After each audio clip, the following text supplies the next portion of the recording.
Do this quickly. So this is the B3 Beluga that I ordered, which I asked for the sticker here to be put on. This is ordered in the black, on black, with a black chevron grip and black toe guard. It's grade 3 willow, so I call it one stripe. It's got this little blemish down there which should add some strength to the toe. They're not a flat toe.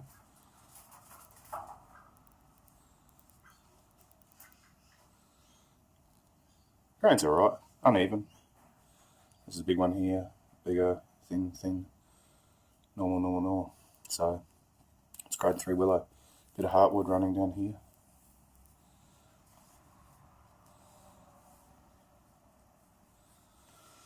So the interesting thing about this shape is that it's supposed to be built to maximise the amount of willow in the bat. Because in the future, when they go to the 60mm spine with a 7mm camber and 40mm edges, that will be the maximum dimensions a bat can be. So, as you've probably seen in the other video I've posted that they did, it's about redistributing the willow that would have bulged here further up and down the blade. So when you put the gauge on, it basically runs all the way to there, which is just near the splice, and down to there. So it creates this of, let's have a look, where it's basically all the same and uniform. 26 centimetres or just over 10.5 inches. Now this particular bat, because it's in grade 3 willow, it's not low density, so they've had to adjust the profile slightly. So instead of being 35-65, this one is under 35. It's 32.8. And it's about 62. So they've taken 2 or 3 millimetres off the overall profile everywhere, still maintaining the width of the bat, and giving it this small little bill they're calling the Beluga nose. In the other, because they've brought the whole thing overall down 2mm, this would be coming even further up the blade than it is now. But it is a bit different, the way the toe is shaped. The toe peaks at 25mm there and 20 on the edges, so quite thick toe, with the spine running through to there, just finishing up for the toe. The edges themselves up here are only, I think I measured it, so 12 or 13mm, and yeah, that's nearly 60mm just up there near the splice. It's about, I think I measured it at 61.3 or 7 or something like that, uniformly all the way along. That handle height there is still 40mm just there at the handle. I asked for a semi-oval handle. And thick at the bottom, which I've got. It's really thick there. It's not round, maybe you'd call it more flat. It's round at the top. It's nice and thick, so no extra grips required.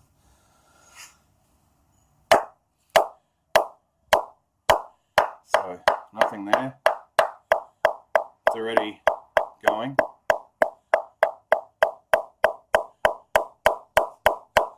It's well into its hitting zone there.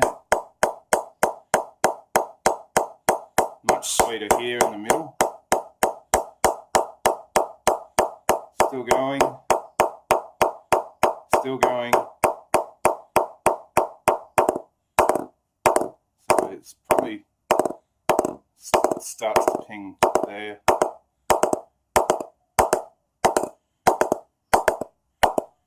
So this isn't knocked in, and it's quite a wide middle too. Even though it's only 32 mil on those edges, it's quite wide. Alright, so this profile is pretty much what you would call an old school profile. It reminds me a lot here, this sort of wood distribution to about there of the SS Jumbo, but it goes much higher than the SS Jumbo, and the toe is the spine goes much lower. The Jumbo would probably blend in around here.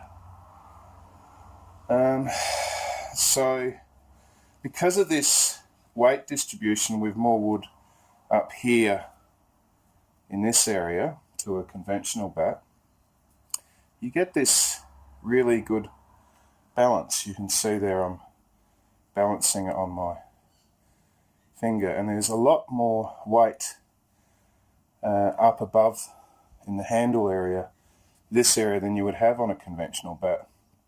And what this does is, even though this bat is 9.6, sorry I didn't weigh that, but it's 9.6, the pickup on it, down low it would feel fairly conventional, but it's when you pick up the bat and you get to about here, it's this area of the pickup that feels really light.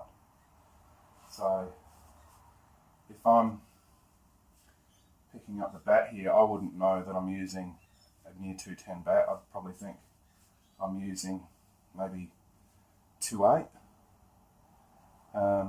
So yeah, it picks up maybe an ounce to an ounce and a half better than its weight. I mean, you hear people talk about bats picking up 3 ounces lighter than the dead weight. But this is a realistic 1 to 1.5 ounces better than its dead weight. And I'm not adding any counterweight or anything like that, even though it's got quite a thick handle, so there's probably a bit of counterbalance in that handle there anyway. The handle itself, they've changed their handles. They've gone for a rubber and 2 cork now, which is different to the 3 rubbers they used to have. I'll put that in focus. Alright, we'll bounce the ball on it and see how it goes. Now this bat is straight off the press out of production. I haven't knocked it or done anything with it.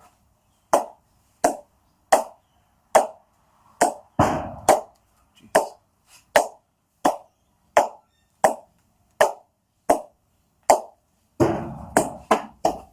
Again.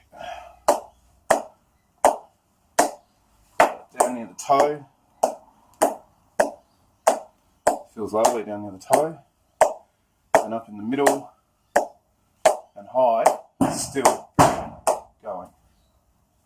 So, yeah, basically the bat's going from here to here. Because they've extended that middle from low all the way up the bat to high, it's basically, I mean, that's the sweetest area of the bat, but it pings really nicely here,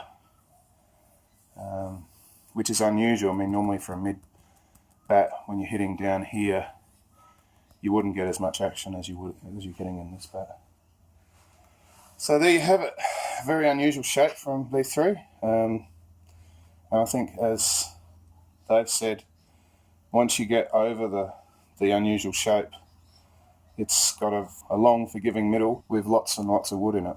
The good thing about the B3s, as I've said before, is each cleft is individually hand pressed on an old roller style press, so they maximise the amount of performance each bat should have. Much better pressing than I find on a lot of other bats. B3 Beluga.